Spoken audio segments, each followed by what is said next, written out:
समंदर में किनारा तू जो दिखे হাই বন্ধুরা, আজকে আমি নিয়ে চলে এসেছি আমার জীবনের ফার্স্ট ব্লগ তোমাদের কাছে। তোমরা নিশ্চয়ই সেটা থাম্বনেল দেখে বুঝেই গিয়েছো আগে। তো আমার নাম বিক্রম, আমি আর আমার দুটো দাদা এখন যাচ্ছি গঙ্গাসাগর ঘুরতে। তো ভিডিওটা স্কিপ না করে প্লিজ দেখো, আশা করছি ভিডিওটা তোমাদের ভালোই লাগবে। আর তোমরা তো জানো প্রত্যেক কন্টেন্ট ক্রিয়েটারদের বড় হওয়ার জন্য তোমাদের ভালোবাসা আর সাপোর্টের খুবই প্রয়োজন। আর আমিও আশা করছি তোমরা আমাকে সাপোর্ট করবে এবং ভালোবাসবে। আমরা ট্রেন থেকে নেবেই দাদার টোটোতে চলে আসলাম জেডি ঘাট অবধি। দাদা জিজ্ঞাসা করছিল যে জেডি ঘাটটা দাদা কোন দিকে পড়বে।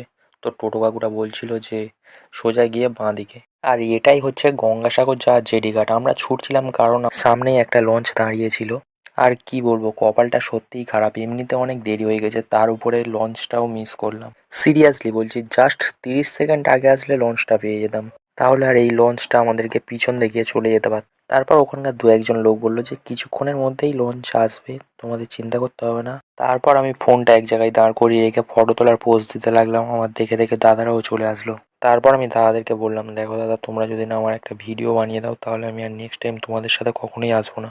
তারপর কিছুক্ষণের মধ্যেই আমাদের লঞ্চ এসে গেল। তো আমরা সবাই উঠে পড়লাম লঞ্চে। আমি তো ভিডিও করছিলাম, সূর্যটা সত্যিই আজকের এত সুন্দর লাগছিল যে কি বলবো।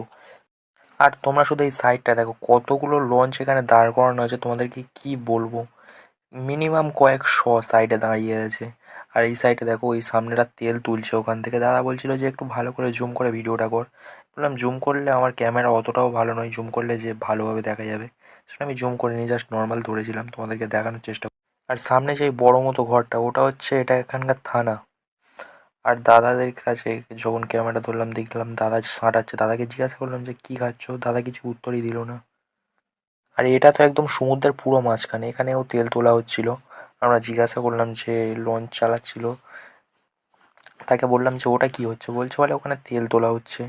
বললাম যে ধারে তেল তোলা হচ্ছিল দেখলাম, ফের মাঝখানেও তেল তোলা হচ্ছে, বলছে হ্যাঁ। আর এটা হচ্ছে, এরা হচ্ছে মাছ ধরতে এসেছে, ওরা ওখানেই থাকবে, তারপরে আবার চলে যাবে সকাল হলে। তো এখন বাজে প্রায় 5টা, সাড়ে 5টার মতো বাজতে যায়। তো জলটা দেখো কি সুন্দর লাগছে, সিরিয়াসলি বলছি, জলটা এত সুন্দর লাগছিল যে বলার মতো না।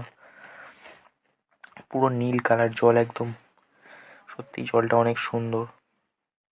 আর সমুদ্র কার কার ভালো লাগে প্লিজ কমেন্ট করে জানাবে।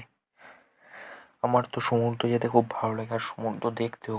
আর সত্যি বলতে আমি যদি সমুদ্রে তো লাভই, মিনিমাম 5-6 ঘন্টা কমে উঠিই না। তো সামনে থেকে আমাদের যেই লঞ্চটা যাচ্ছিল, তোমরা দেখতে পাচ্ছ কি জানি না, এই সাইডে 3জন দাঁড়িয়ে আছে আর এই সাইডে যেই 2জন দাঁড়িয়ে আছে এর মধ্যে একজন হচ্ছে সানি লিওন আর একজন মিয়া খলিফা।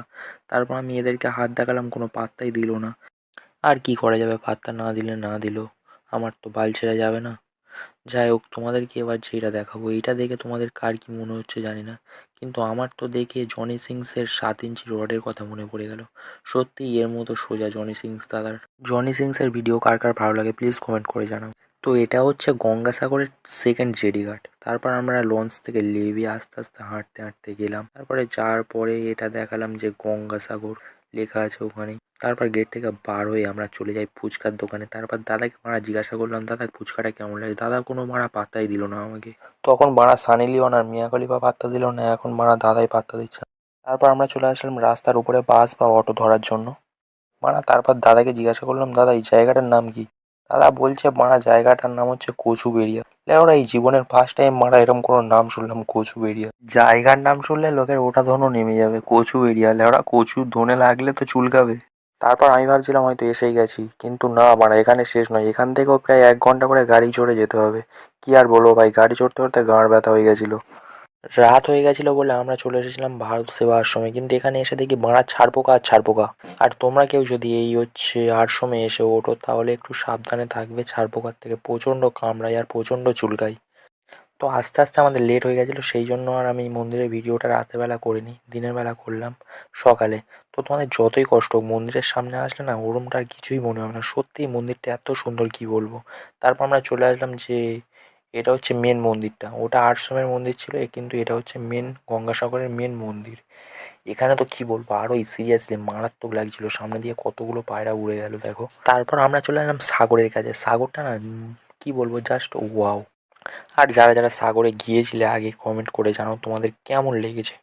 আর সত্যি বলতে আমি সাগরে লাফিইনি, সাগরের ধারে হাঁটাহাঁটি করছিলাম। জল এতটাই কম যে কি বলবো, লাফতেও ইচ্ছা করছিল না। তারপর দু একটা ফটো টটো তুললাম, একটুখানি দাঁড়িয়ে চুল টুল ঠিক করলাম, দাদা চক্রাসন করছিলাম, ভিডিও করে চলে আসলাম বাড়িতে।